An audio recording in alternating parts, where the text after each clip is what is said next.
Okay सी language का use अज आप सीखांगे सी language का यूज़ कित्थे कित्थे कीता जांदा अपने कोल। नॉर्मल जी गल आ सी लैंग्वेज का यूज़ आप कोई भी क्रिएट सॉफ्टवेयर नू क्रिएट करने के लिए करते हैं। ओके सी लैंग्वेज एक इंटरफेस हुंदा है यूजर एंड अपने कंप्यूटर दे बिटवीन। आप सी लैंग्वेज के थ्रू कंप्यूटर के नाल कम्यूनीकेट कर सकते हैं। और सी लैंग्वेज सब तो पहला आप क्रिएट कर सकते हैं कोई भी सॉफ्टवेयर। सानूं सी सीखण तो पहला ये ज़्यादा ये पता होना चाहिए है भी सॉफ्टवेयर हुंदे की ने। तो सॉफ्टवेयर की हुंदे ने, सॉफ्टवेयर वो हुंदे ने जो आप फिजिकली जिन्होंने टच नहीं कर सकते, नॉट प्रेजेंट फिजिकल।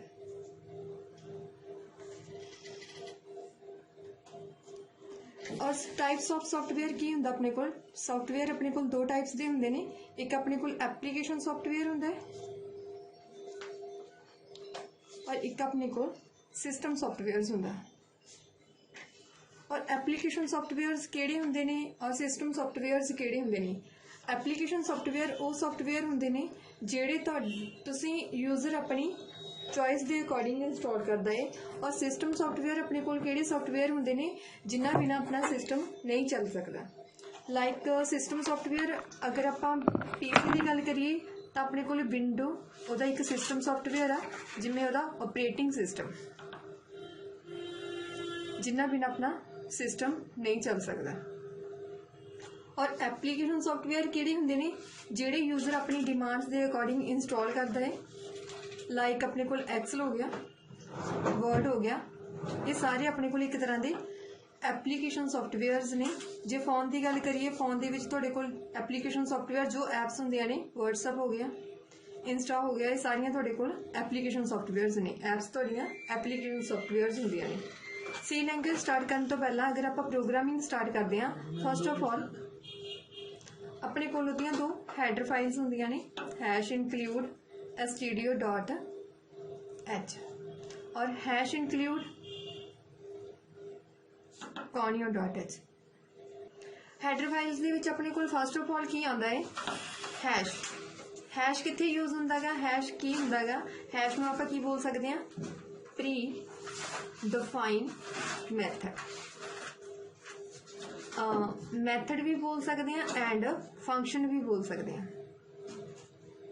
लाइक जिमें तुहानूं दो वैल्यूज़ दित्तियां जांदियां ने 3 + 4 तो तुसीं इहदा रिजल्ट की फाइंड करोगे 7। जिहड़े अपने कोल प्लस माइनस डिवाइड और मल्टीप्लाई ने ये अपने कोल प्री डिफाइन मैथड्स ने जो पहला तो ही डिफाइन किए गए ने। देखो जो तुसीं 3 + एंड 4 लिखोगे तो 7 तुहाडा रिजल्ट आऊगा। कभी एवें नहीं होएगा भी तुहाडा रिजल्ट ये आ जाए, that is wrong. Pre define methods ने जो पहले ही इनकलूड किए जाते हैं अपने कोल हैडर फाइल्स के थ्रू इनकलूड हो जाते हैं जिन्हां दी प्रोग्रामिंग आपां नूं नहीं करनी पैंदी। तो ये अपने कोल प्री डिफाइन मैथड्स ने जो प्लस माइनस मल्टीप्लाई और डिवाइड मॉड्यूलस ये इनकलूड हो जाते हैं। किस दे लिए इनकलूड होंदे ने, STDIO meaning standard input output, standard input और आउटपुट दे लिए। एसटीडी का मीनिंग स्टैंडर्ड, आई का मीनिंग इनपुट, ओ का मीनिंग आउटपुट। और जो ये डॉट फिल होंदा अपने कोल इनू आपां कॉलिंग ऑपरेटर कहने आ। इहदे नाल आपां किसी भी वेरीएबल नूं, किसी भी ऑपरेटर नूं, किसी भी फंक्शन नूं कॉल कर सकते हैं किहदे बेस ते, हैडर बेस ते। और नैक्सट अपने कोल की आंदा गा कॉनियो। कॉनियो की फुल फॉर्म की हुंदी आ। नैक्सट अपने कोल की आंदा है कॉनियो। कॉनियो की हुंदा गा कंसोल इनपुट आउटपुट्स। कंसोल की करदा गा, कंट्रोल करदा गा। कंट्रोल किनू करदा, ये ओवरफ्लो होने तो रोकदा गा। तुहाडे कोल कई बार एवें हुंदा रॉन्ग रिजल्ट आउंदा गा, स्क्रीन तुहाडी ब्लिंक करदी रहिंदी आ तां कंसोल वो चीज़ां नूं ओवरफ्लो होने तो रोकदा गा। ये तुहानूं की दूगा, करैक्ट रिजल्ट दूगा। क्लीयर है जी? इस तो नैक्सट तुहाडे कोल की आंदा गा structure of programme.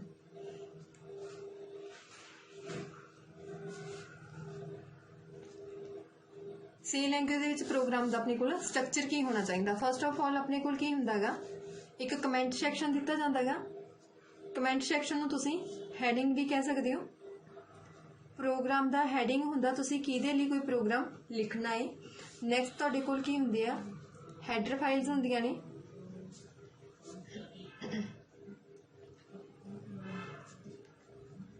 Header files सानूं कित्थों मिलदियां ने, सानूं कौन दिंदा सी लैंगुएज दे विच, तां ये आपां नूं सी दे कंपाइलर वल्लों ही पहलां ही डिफाइन कीतियां जांदियां ने।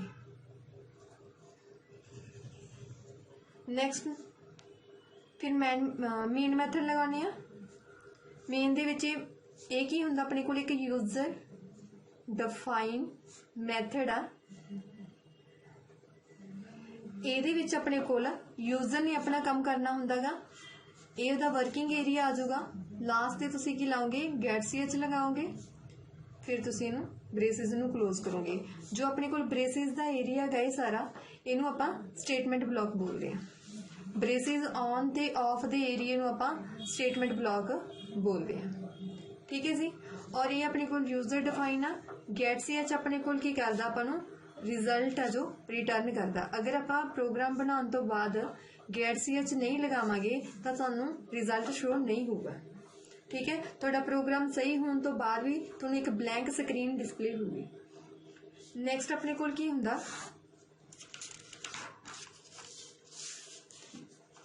Data types.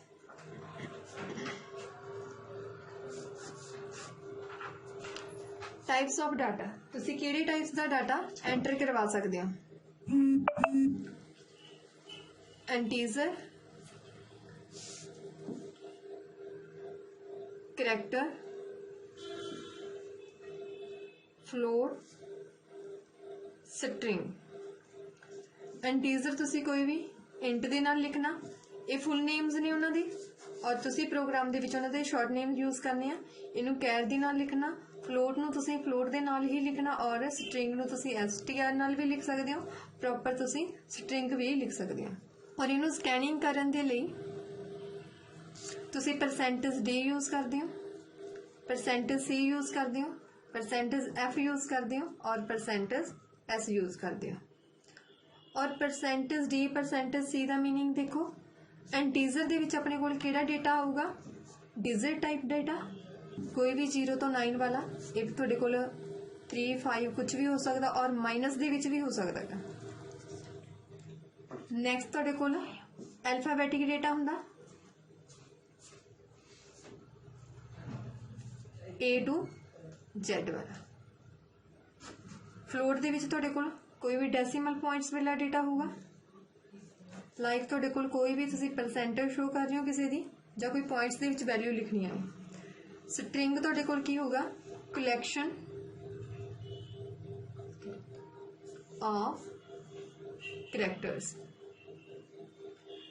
करैक्टर्स तुहाडे कोल की हुंदा कोई भी अल्फाबैटिक डेटा हुंदा गा। लाइक जिवें मैं करैक्टर की गल करा, मैं हैलो प्रिंट करवाना तो 1 लेटर आएगा हमारे पास। अगर स्ट्रिंग की गल करा तो स्ट्रिंग जो कोई डेटा टाइप देने तो अपने को collection of character double inverted comma दे विच तुसीं कलैक्शन ऑफ करैक्टर्स नूं स्ट्रिंग बोलते हो। 1 लेटर्स नूं तुसीं करैक्टर्स बोलोगे। नैक्सट अपने को की आऊगा constant. What is constant and variable. Constant की हुंदा गा ड्यू टू प्रोग्रामिंग जिन्ना टाइम तुसीं सी दी कोई प्रोग्रामिंग कर रहे हो कैन नॉट चेंज वैल्यू, तो वैल्यू चेंज नहीं हुंदी। लाइक तुसीं ए दी वैल्यू एक फिक्स कर दो तो ए दी वैल्यू चेंज नहीं होगी जिन्ना। वेरिएबल की होगा तुहाडे कोल ड्यू टू प्रोग्रामिंग। प्रोग्रामिंग लिख सकते हो, एग्जीक्यूशन लिख सकते हो, एग्जीक्यूशन चेंज्ड वैल्यू। ठीक है जी। हुण तुहाडे कोल कांस्टेंट जदों भी तुहाडे कोल कोई वैल्यू फिक्स देती कांस्टेंट टाइप की वैल्यू देती तो तुसीं इक्को ही चीज़ यूज करोगे प्रिंट एफ। प्रिंट एफ दे विच तुसीं दसोगे भी तुहाडे कोल जिहड़ी ए दी वैल्यू दित्ती आ वो करैक्टर आ, स्ट्रिंग आ, फ्लोट आ या फिर इंटीजर आ। देखो ए दी वैल्यू अपने कोल एक सिंगल डिजिट आ तो अपने कोल की आ इंटीजर टाइप की वैल्यू, तो आप इंटीजर लिख के सिंपल ही ए नूं प्रिंट करवा देंगे। नैक्सट अगर तुहाडे कोल वेरीएबल टाइप आउंदी आ, अगर तुहाडे कोल कोई वेरीएबल टाइप का डेटा गा, ए नूं कोई वैल्यू फिक्स नहीं कीती, कोई बी नूं वैल्यू फिक्स नहीं कीती, ये खाली ने, तो तुसीं की करना, दो चीज़ां यूज़ करनियां ने, एक प्रिंट एफ यूज़ होगा और एक स्कैन एफ यूज़ होगा। प्रिंट एफ तुहाडे कोल एंटर करवानी पो ए दी वैल्यू, अपने कोल ए दी वैल्यू नहीं होनी, और स्कैन एफ तुहाडे कोल दसना पैना तुहानूं जिहड़ी ए नूं तुसीं वैल्यू देनी आ वो करैक्टर टाइप की वैल्यू देनी आ, डिजिट टाइप की वैल्यू देनी है, जो भी तुसी कोई भी वैल्यू दे सकते हो, तुहाडी चॉइस आ, तुसी फ्लोट भी दे सकते हो, तुसी करैक्टर भी दे सकते हो और तुसी स्ट्रिंग भी दे सकते हो। जिहड़ी भी तुसी वैल्यू देनी है वो डेटा टाइप लिख के तुसी एंड ऑपरेटर दे नाल इहनूं स्कैन करवाओगे। ये अपना स्कैनिंग ऑपरेटर हुंदा, ये वैल्यू नूं डिफाइन कर दिंदा है। कांस्टेंट टाइम असी प्रिंट एफ यूज़ करते हैं और वेरीएबल टाइम असी प्रिंट एफ ते स्कैन एफ दोनों यूज़ करते हैं। ठीक है जी। हम देखो एक कांस्टेंट का सिंपल सा प्रोग्राम बना लेने हैं।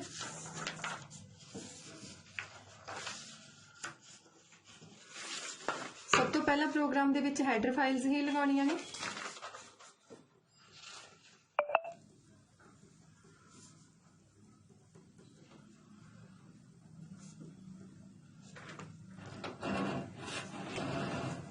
मेन मैथड लगाना है, फिर तुसी इंटीजर दे विच ए दी वैल्यू फिल कर दो एंड बी नूं कोई वैल्यू दे दो एंड सी नूं खाली रख दो। सी दे विच तुसी चाहुंदे हो ए एंड बी दा एडिशन हो जाए, तो तुसी की करना, इत्थे तुसी वैल्यू फिक्स करती हैं, ए दी वैल्यू ते बी दी वैल्यू नूं फिक्स करता एंड सी दे विच दोनों दा एडिशन करना है। सानू पता है भी साडे कोल डाटा टाइप इंटीजर है तो साडे कोल जो रिजल्ट आऊगा वो भी इंटीजर टाइप का आऊगा, तो तुसी प्रिंट एफ लगाना सिंपली एंड जो भी तुहाडे कोल डाटा टाइप आ उहदे रिलेटेड तुसी इत्थे उहदा स्कैनिंग ऑपरेटर लगाना गा एंड सी नूं सिंपल प्रिंट करवा देना, गेट सी एच लगाना गा एंड प्रोग्राम खत्म कर देना। इत्थे तुसी क्लीयर स्क्रीन ला सकते हो, CLR SCR ये तुहाडा क्लीयर स्क्रीन आ, और तुसी न्यू लाइन के लिए /n यूज़ कर सकते हो, /n न्यू लाइन के लिए तुसी यूज़ कर सकते हो। ये सी तुहाडे कोल कांस्टेंट दा प्रोग्राम। नैक्सट आउंदा तुहाडे कोल अगर तुहानूं कोई वेरीएबल अगर तुहाडे कोल कोई वैल्यू नहीं हैगी, हुण तुसी वेरीएबल दा एक प्रोग्राम बनाना। कांस्टेंट अपने कोल वैल्यू फिक्स होंदी है और वेरीएबल दे विच आपां नूं वैल्यू देनी पैंदी है। सब तो पहला आपां हर एक प्रोग्राम दे विच हैडर फाइल्स लाउणियां कंपलसरी ने।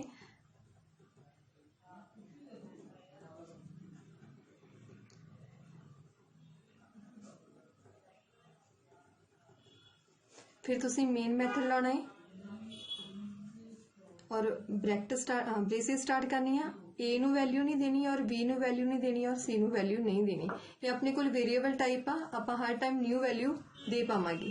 तो तुसी की करना, सब तो पहला print F enter a the value कर एंड स्कैन एफ %d लगा देना, ए नू स्कैन कर देना। देखो ए दी वैल्यू एंटर करवाई एंड उन्होंने स्कैन किया। हुण तुसी की करना है, एंटर करवानी है, enter be the value and scan F करके बी दी वैल्यू नूं स्कैन कर देना। हुण तुहाडे कोल ए दी वैल्यू आ गई एंड बी दी वैल्यू आ गई, सी दे विच तुसी ए एंड बी दा टोटल करना है।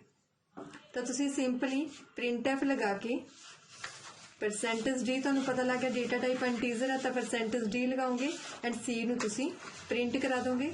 लास्ट तुसी प्रोग्राम नूं खत्म करोगे एंड ब्रेसिस क्लोज।